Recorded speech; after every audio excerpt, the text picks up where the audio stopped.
Good afternoon, everyone. I'm your teacher this afternoon. You can call me Sir Charles D.Martin, or in short, you can call me Sir Cha. Is that okay? Before we actually proceed with our discussion, let me first present the objective of this lesson. At the end of the lesson, the learner should be able to distinguish the different principles of art used in arts and craft of MIMAROPA and VISAYAS.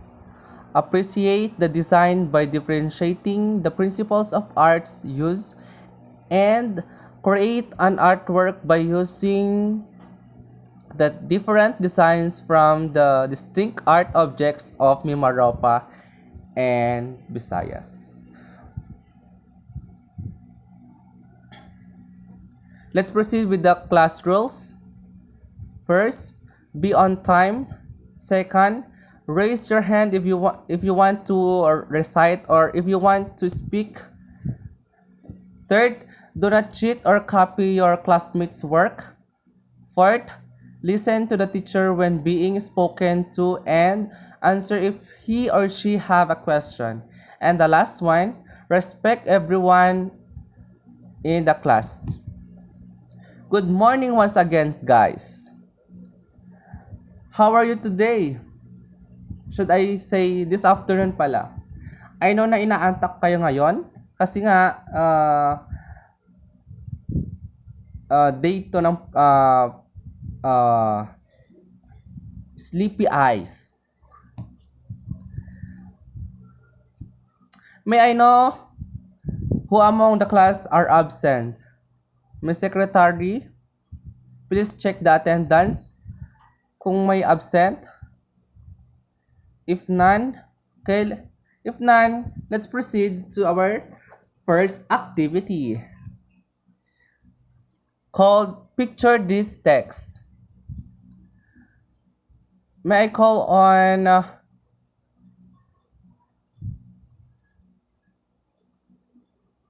Mayor to read the direction.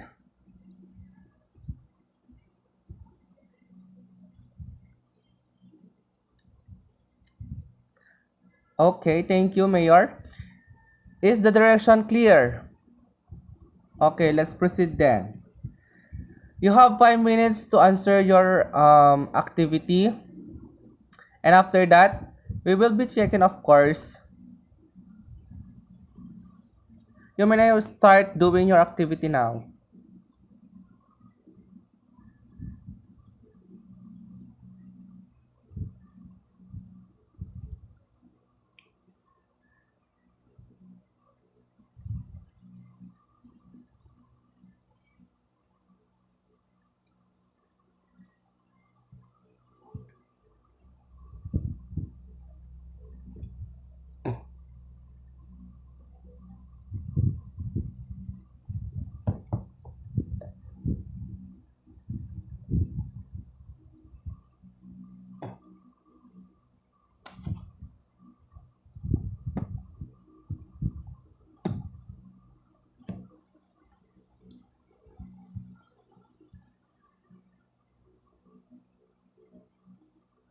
I think you're already done.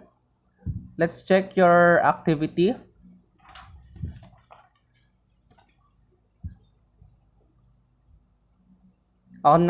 You can check your activity now. This is the answer key.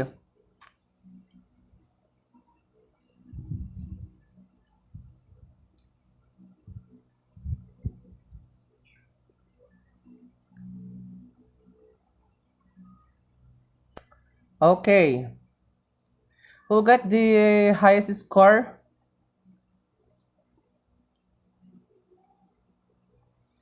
Who got? 7/7. None? Okay, very good. Let's give him a happy clap. Happy, happy, happy. Who got the lowest? Score. None? Okay, that's very good. That's nice.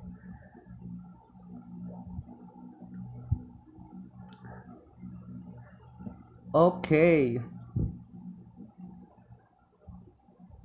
Did you did you enjoy the activity class? Okay, that's nice to hear. Well done. I'm happy that you are able to match the principles with the definitions. With your knowledge in cracking the activities that you have just encountered, you are now ready to enter the discussion phase. But first, did anyone have any idea of what our topic today? Anyone? Yes? Medyo malapit ka na doon. Other answer. Yes. Medyo lumayo ka ng konti. Yes? Tumpak. That's correct. Arts and Craft of MIMAROPA and Visayas. Today, we will be dealing the different principles of and arts of MIMAROPA and Visayas in terms of architecture, daily object, sculpture, fabric, and body ornamentation. What are the principles of arts? Ano nga ba itong mga principles of arts natin? First, we have balance. Balance refers to the visual distribution of weight of the elements in work of art. Next, we have pattern. Pattern refers to the uniform repetition of any art elements and its combination. The third one, we have emphasis. It refers to the dominance of a certain object in the artwork is often achieved by contrast. Next is contrast. Contrast is refers to the varying distribution of the elements. It can be a difference in colors, textures, and shape. Next one is unity or variety.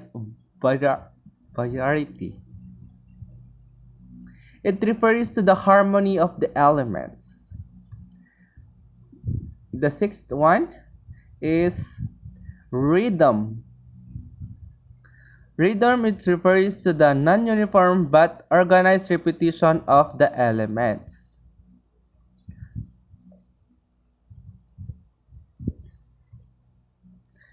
And the last one is movement. It is the result of using the elements of art by commanding the viewer's eye around the image.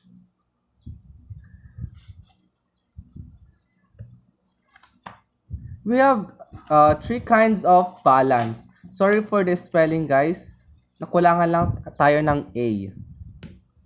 First is symmetry. Symmetry is a type of balance in which both sides of a composition have the same elements in same position. Sabi dito, type of balance na which both sides of composition have the same elements in same position. Second one is asymmetry. Symmetry is a type of balance in which the composition is balanced due to the contrast of any of the elements of art. It can be perceived in the different sizes of circles, with one of which is smaller and the other one is bigger. And the third one is radial symmetry. Radial symmetry is a type of balance in which elements are equally spaced, like that of the bicycle wheel and spokes.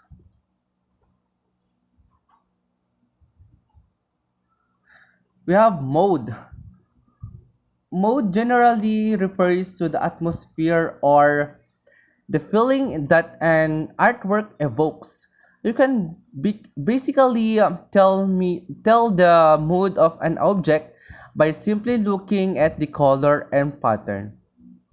Because the eye is the window of the soul.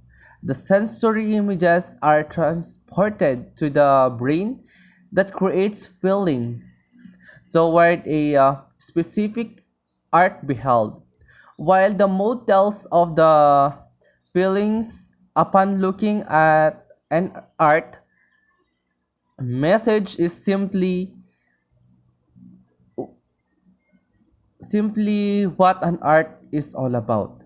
Message and or idea tells the purpose why an art is created, what it is used, and how it will be used to the people. Anyone? Okay. Message is whatever the artist intends it to mean, and this meaning is shaped by the materials, techniques, design, and forms. It makes use of including ideas and feelings. It creates that can be perceived by looking clearly at it. First, um, art and craft of MIMAROPA and Visayas is Miag-Aw Church.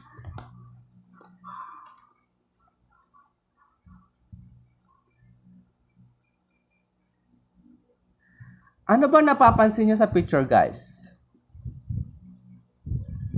Yes? Correct? Uh, the church had a two towers. Ano pa? May mga statue, correct?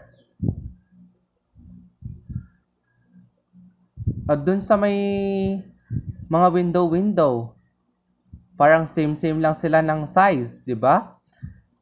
Okay. Sa mga observation nyo, that's correct. That's all correct. This is the Miag-Aw Church with two towers side by side, the main building. The principle of balance is portrayed, being asymmetrical since the two towers were commissioned by two different priests at two different times. The different towers are still pleasing to the eyes. In this architecture, the two towers pave way to increase the aesthetic of the main facade, which contains a variety of elements put together in the bas relief. So yung mga answer nyo guys, yung mga observation nyo kanina na may yung mga towers is correct. The next one is Sablayan Church.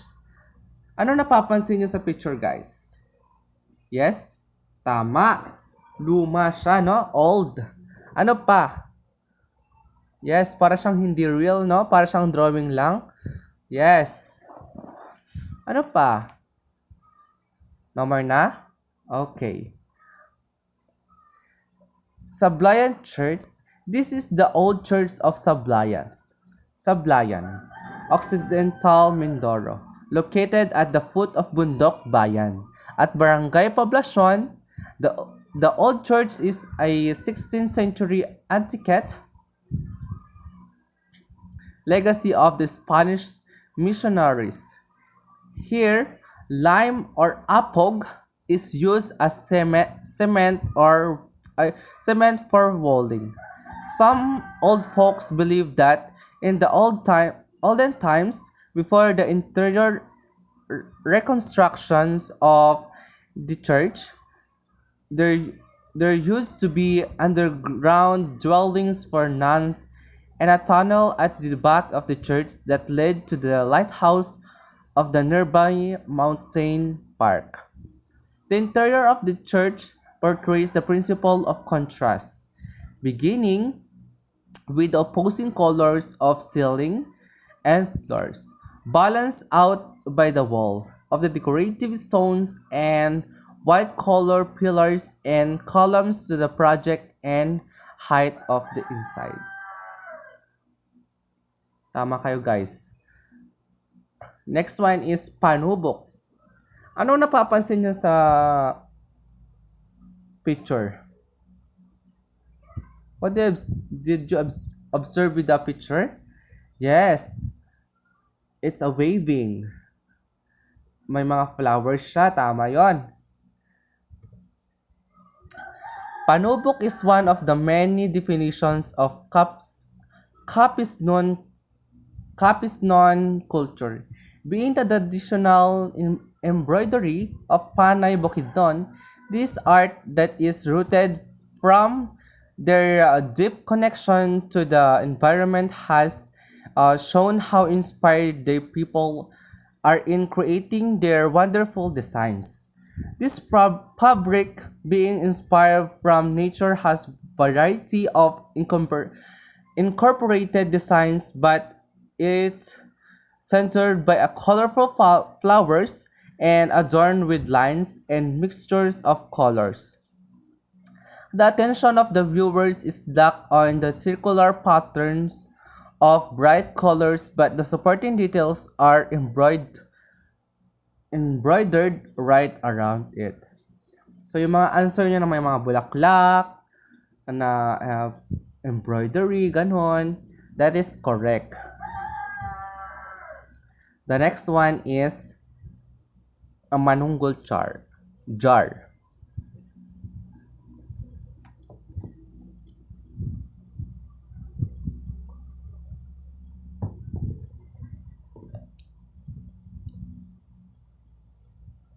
Sorry guys, uminom lang ako ng konti kasi namamagat na tong lalamunan ko. The next one is manunggal jar. What did you observe in the picture?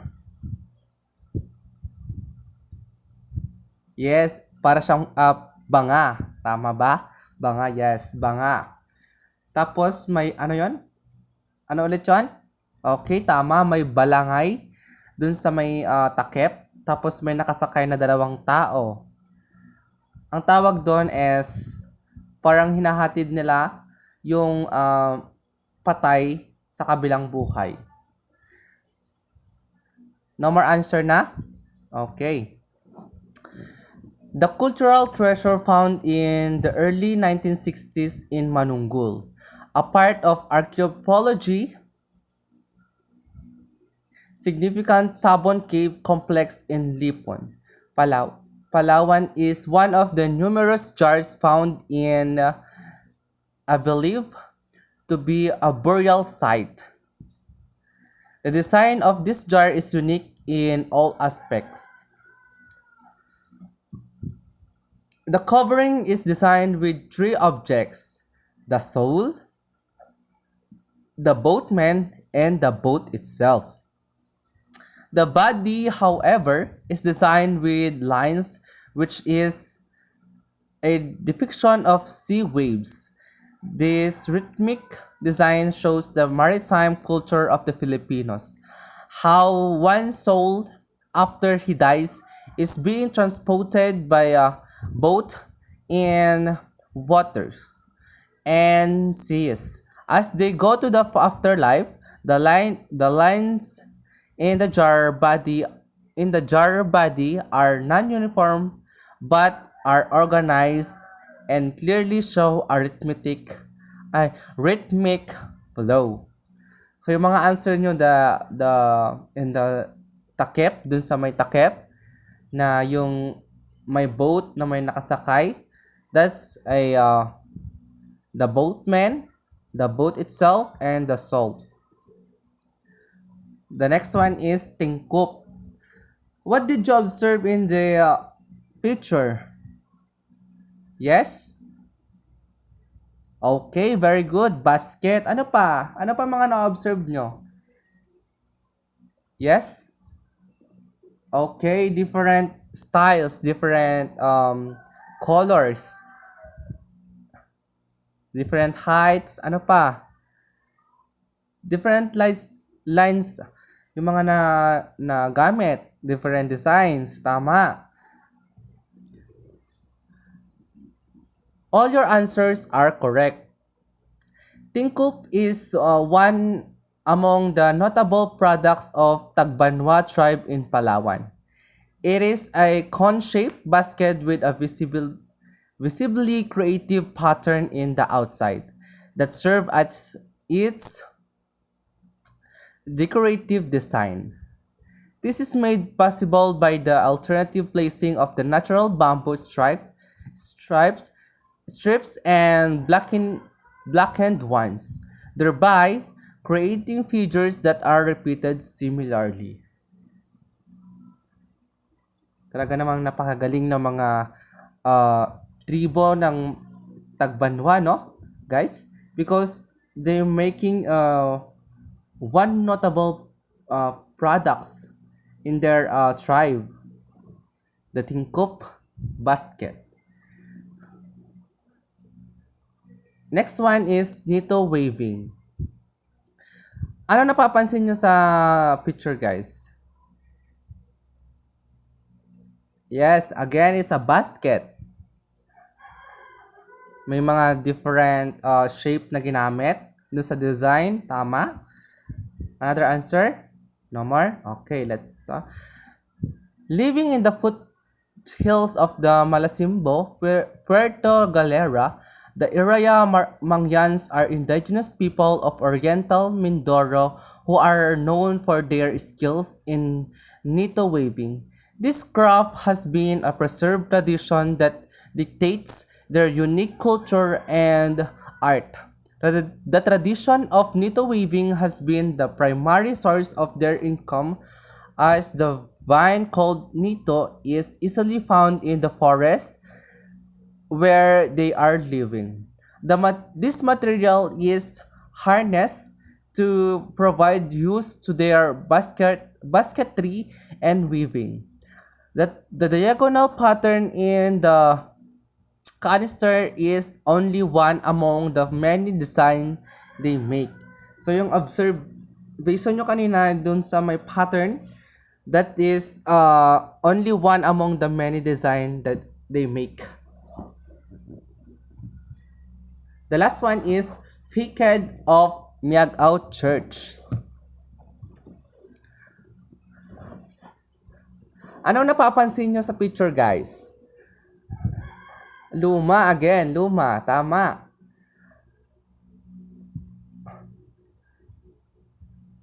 May dalawang tower. Very good. If you compare this picture sa naunang picture kanina, what did you observe? Yes, the two tower. Na iba siya, no? Very good. That nice observation.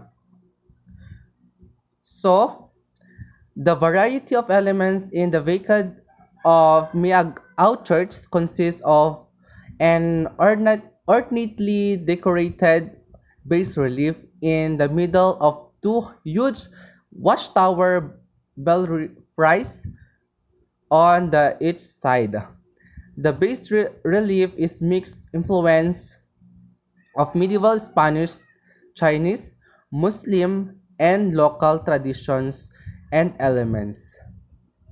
A unique characteristic of the church's facade, a prominent part of the facade is coconut tree depicted as the tree of life where Saint Christopher hold on. The saint is dressed in local and traditional clothing, carrying the child Jesus on his back.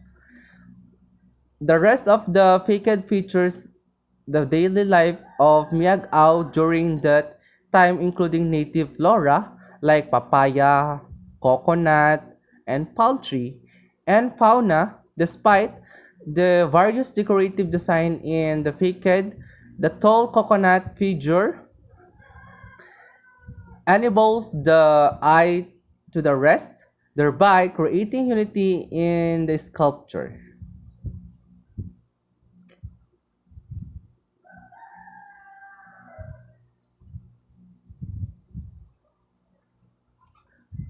To widen your knowledge about these different sculptures, arts, craft of MIMAROPA and Visayas, let's watch a video presentation wherein you can watch the how this craft arts and craft are made.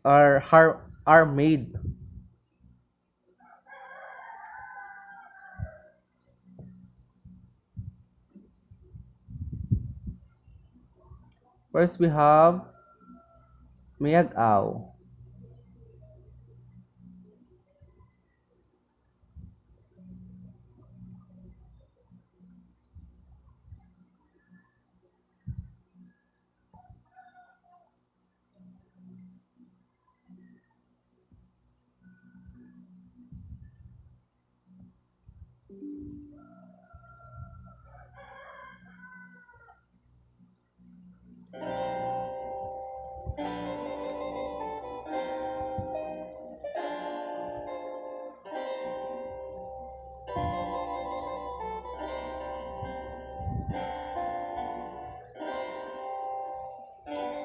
Built in 1786, Miag-Ao Church, also known as the Santo Tomas de Villanueva Parish, is one of the most visited tourist attractions in Miag-Ao, Iloilo.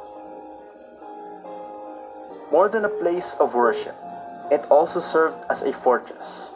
Hence, it is called the Baroque Fortress Church. It was designed with the Baroque features, with touches of Chinese and Filipino style imposing designs, ornaments, and motifs, making it a one-of-a-kind church. Throughout the years, it has gone through many wars and revolutions, fires and earthquakes, and still survived. Before Miag-Ao Church, there were two churches that were built in town, but both were burned by Muslim raiders and pirates. It was just in 1786 when the construction of Miag-Ao Church started and completed in 1797. Since then, it served two purposes: a place of worship and a fortress against Muslim raiders. Since 1797, Miag-Ao Church was not only a garrison of the Christian faith, but also an indomitable refuge for citizens during the Spanish-Moro Wars. During the Revolution in 1898, the church was destroyed and subsequently rebuilt in the same year. In 1910, the church was damaged by fire, while in 1948, it was damaged by an earthquake, and the restoration was completed in 1962. Due to the disasters and calamities it went through, Miag-Ao Church underwent restoration work several times already. In 1974, Miag-Ao Church was declared as a national landmark, and in 1993, it was listed by UNESCO as a World Heritage Site. UNESCO has chosen Miag-Ao Church as one of the World Heritage Sites because it exhibits various architectural designs with a predominance of Baroque architecture and local artistic elements. As the town of Miag-Ao was constantly invaded by the Moros for almost a decade in the mid-18th century, the church had to be moved to a more secure place, so a new fortified church was then built at the highest point of the town to guard against potential invaders. The church was built using a combination of Spanish Baroque and Romanesque early medieval architectural styles, with the addition of Chinese, Muslim, and local Filipino elements in the decoration of its facade. For instance, Saint Christopher is wearing a traditional Filipino attire, and it's surrounded by decorations like papaya and palm trees, which are very common in the country. The Miag-Ao Church distinctive yellow ochre color comes from the inclusion of coral, ground into dust, and egg whites in the mixture for the adobes. Egg whites are customarily used by Spaniards to make mortar for their churches, in order to make the mixture more durable. The adobe used in building the church is made from silt and clay that can only be found in this part of Iloilo, giving also the building a unique, warm, yellowish glow. The towering buttresses from the side of the church walls are typical of the earthquake Baroque design reminiscent of churches in Ilocos, particularly Pauay Church and Vigan Cathedral. What makes Miagao Church as the finest surviving example of Fortress Baroque are its hulking bell towers. The twin bell towers, each half as wide as the facade of the church, look even more massive because of the tapered round pilasters protruding from its corners. The base of the towers project about halfway in front and almost their entire width beside the church. This allows the defenders to protect the openings at the front and sides of the church from attackers. The main church building has a simple rectangular plan. Unlike the larger church and cathedrals in Iloilo, the Miagao Church has no apse, transepts, and interior columns.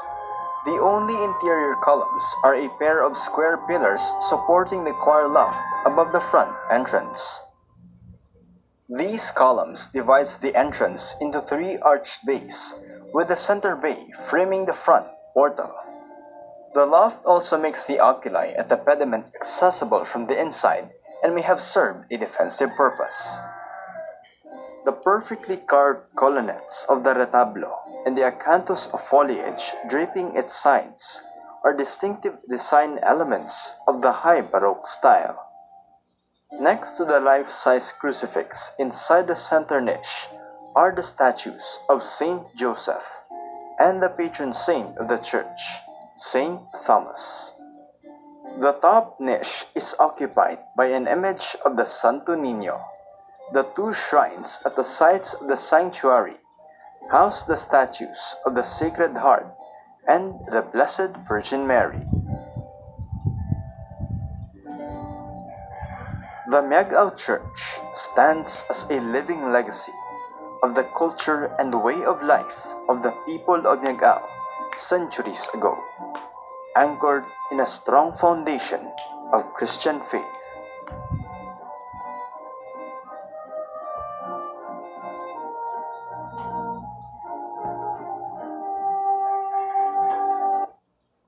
Okay, that's Miagao Church. Next one is Manonggol Jar.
Okay, that is Manunggal Jar.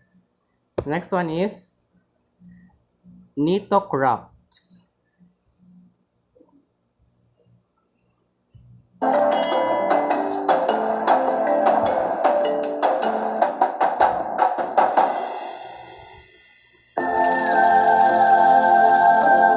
Camigin's mountains of low and medium altitudes are home to Nito vines of the fern family.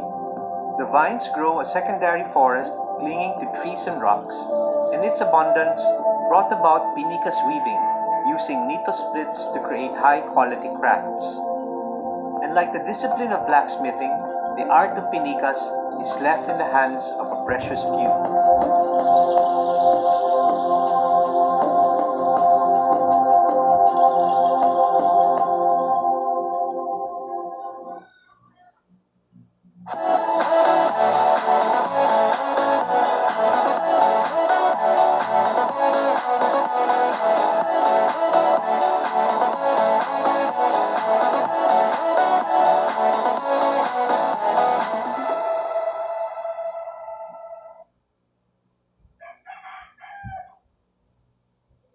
The next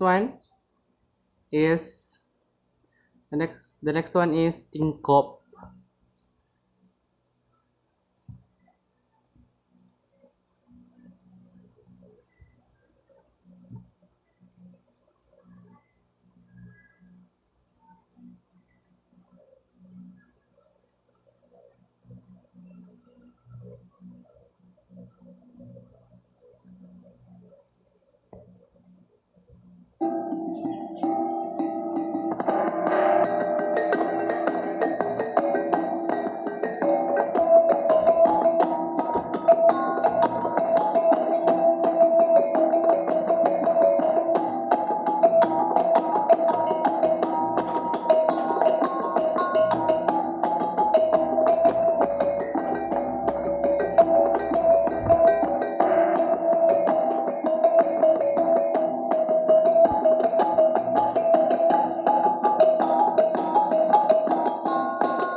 Next one is panubok.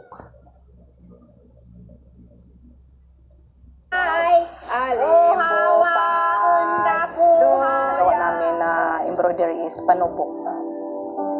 Mahirap din kasi masakit sa mata, masakit sa balikat, masakit sa kamay, masakit sa guli.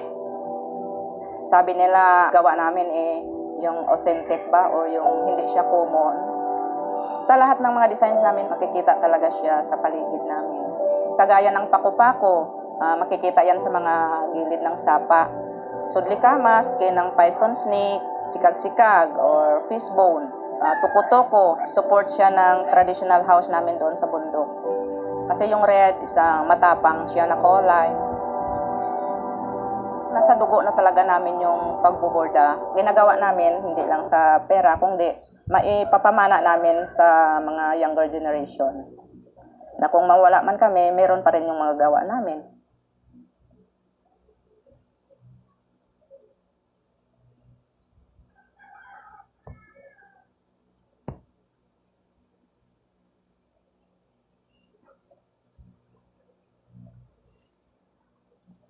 And that's the end of the video presentation.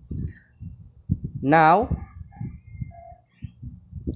what did you observe with the different video presentation? Anyone? Okay, very good.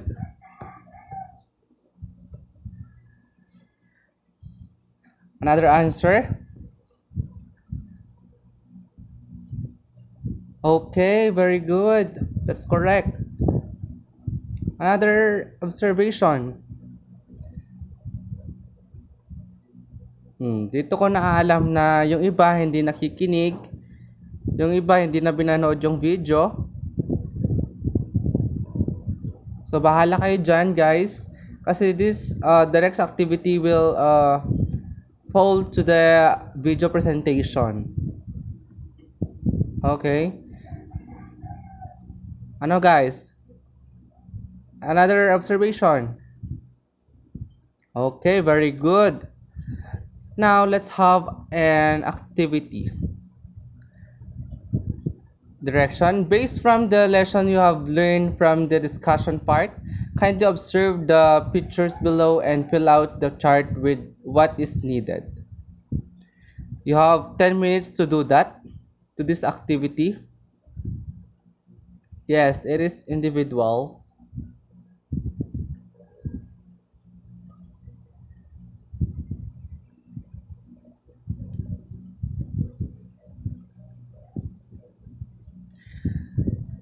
You may now start doing your activity.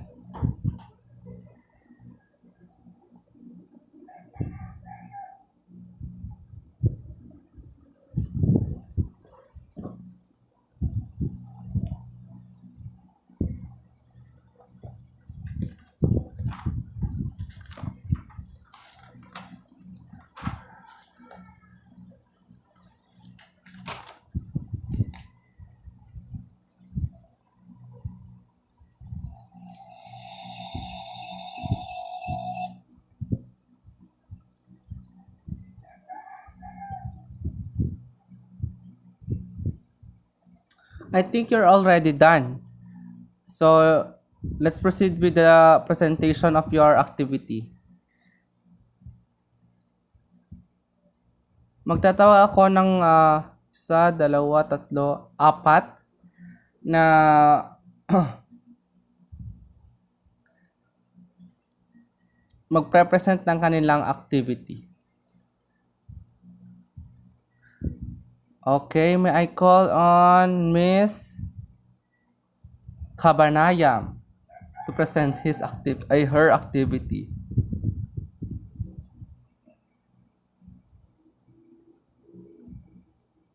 Thank you, Miss Cabanayan. May I call on Mr. Patung? Yes, Mr. Patung.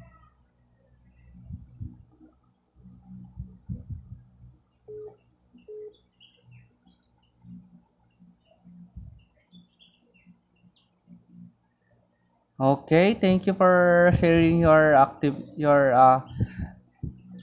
information in your activity. Next, may I call on Miss Libar? Yes? Wala si Miss Libar. Okay, zero siya. Miss Veron. Yes, Miss Veron.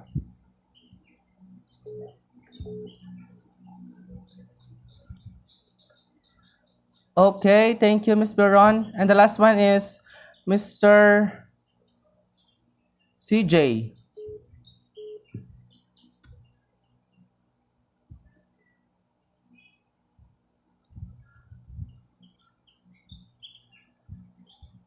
Okay, thank you, Mr. J. And the other presenter, let's give them a happy clap. Okay, guys, let's proceed with the application called the activity called a portion and a crop. May I call Miss Patung again to read the direction?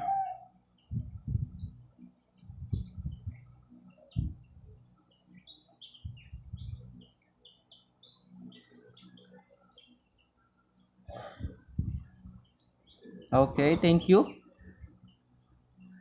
Please be guided with the analytic rubric in scoring your activity. I will send it to your GC na lang, okay? Next. Okay, for your assignment, please answer the activity number 5. Know it all in page 13 and activity 6, how does your box go? In page 14, write your answer in your notebook. Any other question? Clarification? Okay. Thank you for participating and cooperating with our discussion, guys. I hope you have learned a lot in our video presentation and discussion. Kung wala lang katanungan, let's call it a day. Thank you, guys.